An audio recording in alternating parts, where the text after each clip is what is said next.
Yohanes pasal 11. Kematian Lazarus. Ayat 1, adalah seseorang yang sakit, yaitu Lazarus dari Betania, desa Maria dan saudara perempuannya, Marta. Inilah Maria yang mengurapi Tuhan dengan minyak bau-bauan, dan menyeka kakinya dengan rambutnya, dan Lazarus yang sakit itu saudaranya. Sebab itu saudara-saudaranya yang perempuan itu, mengutus orang kepadanya dan berkata, Tuhan, lihatlah, orang yang engkau kasihi itu sakit. Ketika Yesus mendengar hal itu, ia berkata, Sakit ini tidak membawa kepada kematian, tetapi kepada kemuliaan Allah, supaya Putra Allah dipermuliakan olehnya. Yesus memang mengasihi Marta dan saudara perempuannya dan Lazarus. Maka ketika Yesus mendengar bahwa ia sakit, ia masih tinggal di tempat yang sama itu 2 hari lagi. Kemudian sesudah itu ia berkata kepada murid-muridnya, Marilah kita pergi ke Yudea lagi.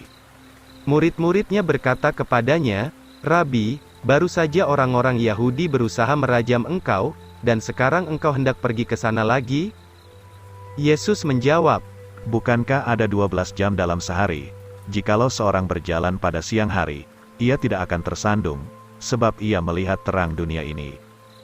Tetapi jika seorang berjalan pada malam hari, ia akan tersandung, sebab tidak ada terang di dalam dirinya. Hal-hal inilah yang dikatakannya, dan sesudah itu ia berkata kepada mereka, Sahabat kita Lazarus tertidur, tetapi aku akan pergi, supaya aku dapat membangunkan dia. Kemudian murid-muridnya berkata, Tuhan, jikalau ia tidur, ia akan sembuh. Tetapi Yesus berkata tentang kematian Lazarus, namun mereka mengira bahwa ia berbicara tentang beristirahat tidur. Kemudian berkatalah Yesus kepada mereka dengan terus terang, Lazarus sudah mati. Dan aku bersukacita karena kamu, sebab aku tidak berada di sana pada waktu itu, supaya kamu dapat percaya, tetapi marilah kita pergi kepadanya. Kemudian Thomas yang disebut Didimus berkata kepada murid-murid yang lain, Marilah kita pergi juga, supaya kita mati dengan dia. Akulah kebangkitan dan hidup. Ayat 17, kemudian ketika Yesus tiba, ia mendapati bahwa Lazarus telah 4 hari di dalam kubur.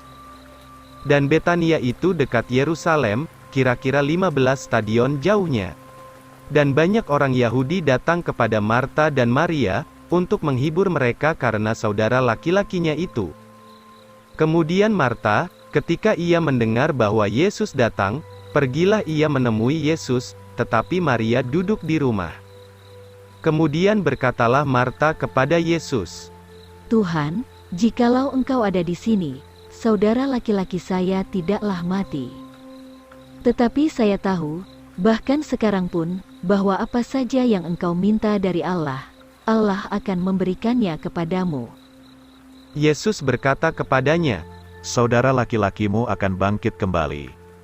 Marta berkata kepadanya, Saya tahu bahwa ia akan bangkit kembali pada hari kebangkitan pada akhir zaman. Yesus berkata kepadanya, Akulah kebangkitan dan hidup. Orang yang percaya kepadaku, walaupun ia sudah mati, ia akan hidup. Dan barang siapa yang hidup dan percaya kepadaku, tidak akan pernah mati sampai selamanya. Percayakah engkau akan hal ini? Marta berkata kepadanya, Ya Tuhan, saya percaya bahwa engkaulah Kristus, Putra Allah, yang datang ke dalam dunia ini. Yesus dan maut.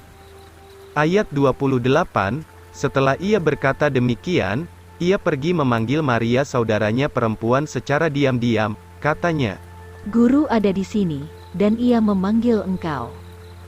Selekasnya ia mendengar hal itu, ia segera bangkit dan datang kepadanya. Pada waktu itu Yesus belum masuk di kota, tetapi berada di tempat di mana Marta menemui dia. Lalu orang-orang Yahudi yang bersama dengan dia di rumah dan yang menghiburnya, ketika mereka melihat bahwa Maria cepat-cepat bangun dan keluar, mereka mengikutinya, katanya, Ia pergi ke kubur, untuk menangis di sana. Lalu ketika Maria tiba di mana Yesus berada, serta melihat dia, tersungkurlah ia di kakinya dan berkata kepadanya, Tuhan, jikalau engkau ada di sini, saudara laki-laki saya tidaklah mati. Karena itu ketika Yesus melihat ia menangis, dan orang-orang Yahudi yang mengiringinya juga menangis, mengeranglah ia di dalam roh dan susah.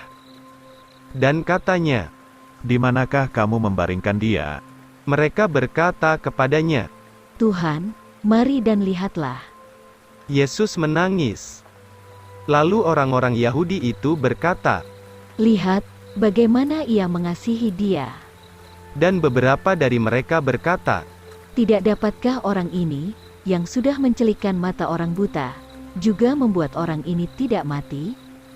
Lazarus dibangkitkan dari antara orang mati.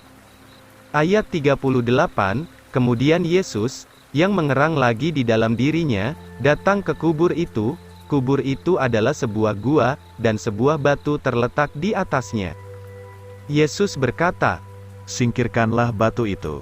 Marta, saudara perempuan dari orang yang mati itu berkata kepadanya, Tuhan, sekarang ia sudah berbau busuk, karena ia sudah mati 4 hari. Yesus berkata kepadanya, "Bukankah aku sudah berkata kepadamu, bahwa jika engkau mau percaya, engkau akan melihat kemuliaan Allah?"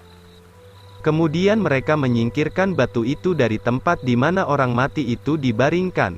Kemudian Yesus mengangkat matanya ke atas dan berkata, "Bapa, aku mengucap syukur kepadamu bahwa engkau telah mendengarkan aku.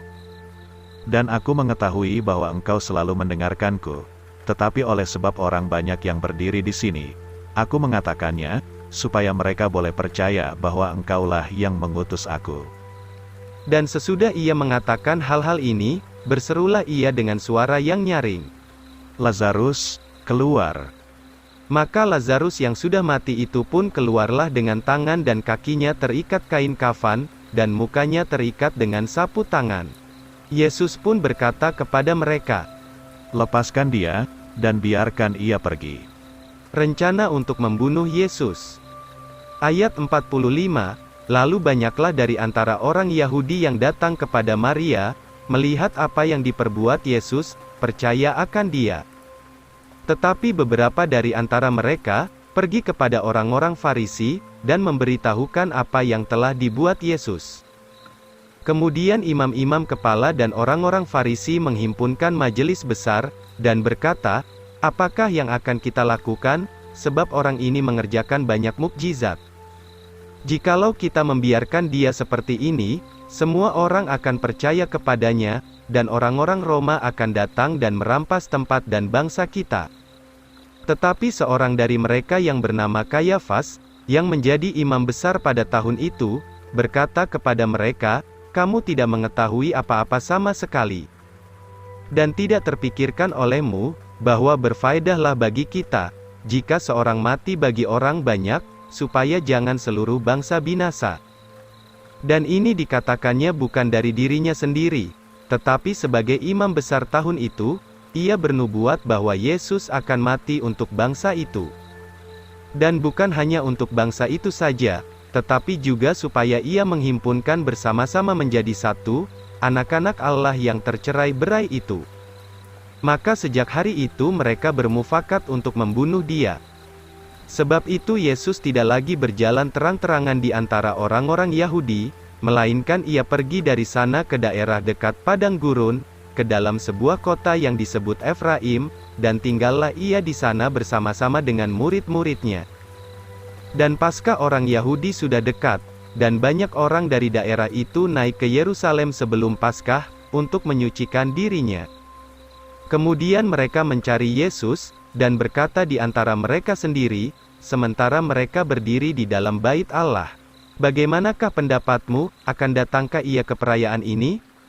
Sementara itu, baik imam-imam kepala maupun orang-orang Farisi, memberi suatu perintah, bahwa jika seseorang mengetahui di mana ia berada, ia harus memberitahukannya, agar mereka dapat menangkap dia.